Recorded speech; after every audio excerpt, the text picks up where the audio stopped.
Desde el estudio les presentamos el transhumanismo, la gran mentira del progreso tecnológico y su amenaza para la humanidad.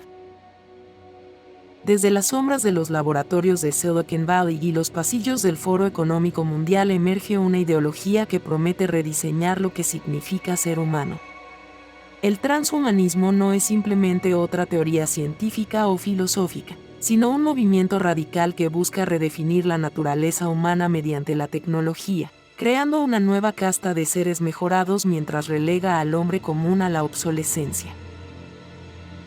El filósofo alemán Jürgen Habermas, en su obra El futuro de la naturaleza humana, nos alerta sobre el peligro de esta visión cuando afirma: cuando el ser humano se convierte en el objeto de su propia manipulación técnica, pierde algo esencial, la capacidad de comprenderse a sí mismo como un ser autónomo y moral. Esta advertencia resulta fundamental, porque el transhumanismo no solo propone cambiar nuestros cuerpos, sino que busca alterar la misma esencia de lo que nos hace humanos. Los orígenes de esta ideología se remontan a corrientes profundamente problemáticas. Julian Huxley, quien acuñó el término en 1957, no era un simple biólogo, sino un declarado defensor de la eugenesia. En su ensayo Nuevos vinos en odres nuevos, Huxley proponía abiertamente usar la biología y la psicología para mejorar la especie humana, revelando desde el principio el carácter elitista y excluyente de esta visión.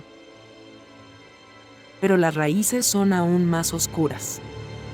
El movimiento bebe directamente de las teorías de Francis Galton, padre de la eugenesia, quien soñaba con una humanidad perfeccionada mediante la selección artificial.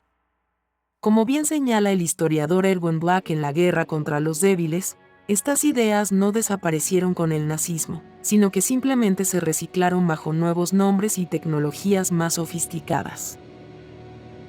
Hoy, los profetas del transhumanismo hablan un lenguaje aparentemente inofensivo de mejora y progreso, pero sus intenciones son claras. Ray Kurzweil, director de ingeniería de Google, predice con fervor casi religioso la llegada de la singularidad tecnológica para 2045, momento en que supuestamente trascenderemos nuestras limitaciones biológicas. Sin embargo, como demuestra el filósofo Thomas Metzinger en El túnel del yo, estas promesas carecen completamente de base científica seria y pertenecen más al reino de la ciencia ficción que al de la investigación rigurosa. Nick Bostrom, desde su Instituto para el Futuro de la Humanidad en Oxford, recibe millones en fondos para investigar riesgos existenciales hipotéticos, mientras ignora completamente los peligros reales e inmediatos que su ideología representa para la mayoría de la humanidad. Como cuestiona acertadamente la filósofa Donna Haraway, ¿por qué preocuparnos por escenarios apocalípticos imaginarios cuando estamos creando un infierno muy real con nuestra obsesión por el mejoramiento tecnológico?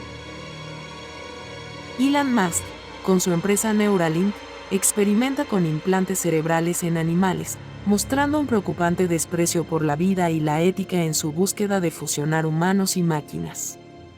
Las revelaciones sobre el sufrimiento innecesario infligido a monos en estas pruebas deberían ser suficiente advertencia sobre el carácter deshumanizante de estos proyectos. Pero quizás la voz más reveladora sea la de Yuval Noah Harari, asesor clave del Foro Económico Mundial, quien habla sin tapujos sobre la creación de humanos inútiles en el futuro. Esta frase, aparentemente técnica, encierra toda la crueldad del proyecto transhumanista, la idea de que quienes no puedan o no quieran mejorarse tecnológicamente serán considerados prescindibles. El Papa Francisco ha denunciado esta mentalidad como la cultura del descarte llevada a su máxima expresión, donde el valor de una persona ya no depende de su dignidad intrínseca, sino de su utilidad dentro de un sistema tecnocrático. La implementación de esta agenda ya está en marcha de formas sutiles pero profundamente preocupantes. Las tecnologías vestibles, desde smartwatches hasta implantes subcutáneos, normalizan la vigilancia constante y la dependencia tecnológica. Como advierte el filósofo surcoreano Byung-Chul Han, hemos pasado de sociedades disciplinarias a sociedades de rendimiento, donde nos vigilamos y explotamos a nosotros mismos voluntariamente.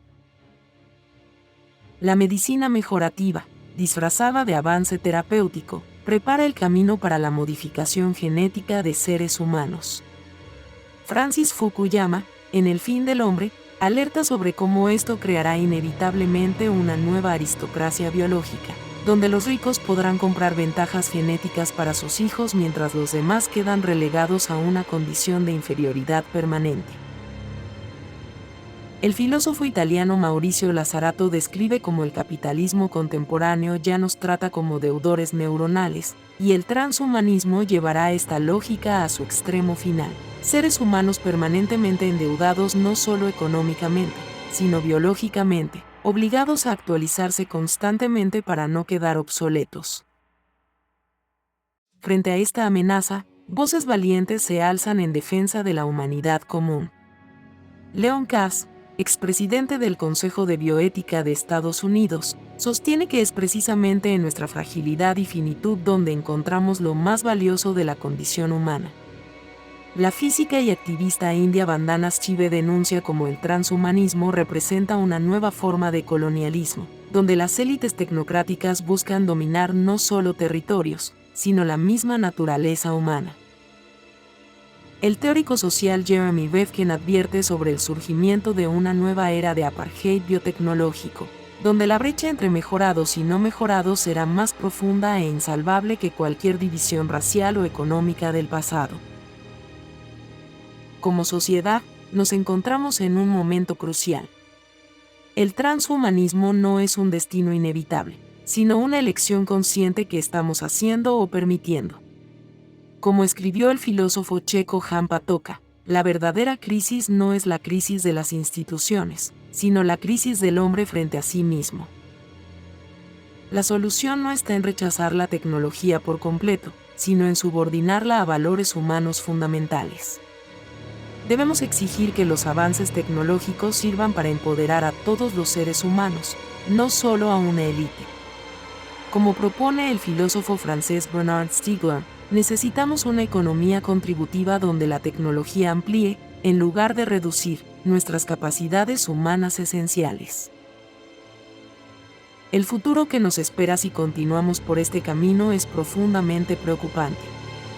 Imaginemos una sociedad donde los padres ricos diseñen a sus bebés para ser genéticamente superiores, en donde los trabajadores deban implantarse chips cerebrales para ser empleables, y que quienes rechacen, o no puedan pagar, estas mejoras sean marginados como ciudadanos de segunda clase. Esta no es ciencia ficción, sino la dirección clara en la que nos movemos si no cambiamos el rumbo. Como dijo Viktor Frankl, sobreviviente de los campos de concentración nazis, al hombre se le puede arrebatar todo, menos la última de las libertades humanas, la actitud con la que enfrenta su destino. Hoy, esa libertad está en juego como nunca antes. El transhumanismo nos ofrece una mentira peligrosa, que podemos y debemos superar nuestra humanidad. Pero como nos recuerda el poeta Rainer Maria Rilke, lo más aterrador es que todo lo monstruoso lleva dentro, desde el principio, lo humano. Nuestra tarea no es convertirnos en algo más que humanos, sino en humanos plenamente realizados, con toda nuestra fragilidad, nuestra finitud y nuestra capacidad de amar, crear y resistir. El tiempo de decidir es ahora. ¿Permitiremos que una élite tecnocrática redefina lo que significa ser humano, o defenderemos la dignidad de todos, independientemente de su capacidad para mejorarse tecnológicamente? Esta no es solo una pregunta filosófica, sino la cuestión política y moral más urgente de nuestro tiempo. Como siempre, los invitamos a reflexionar profundamente sobre estos temas y a unirse al debate sobre qué clase de futuro queremos construir. Porque al final, como nos enseñó Hannah Arendt, lo que está en juego no es solo nuestra supervivencia, sino nuestra capacidad de seguir llamándonos humanos. Como de costumbre, los invitamos a darle me gusta a este video, compartir y a suscribirse a este canal desde el estudio, pero sobre todo manténgase crítico y alerta.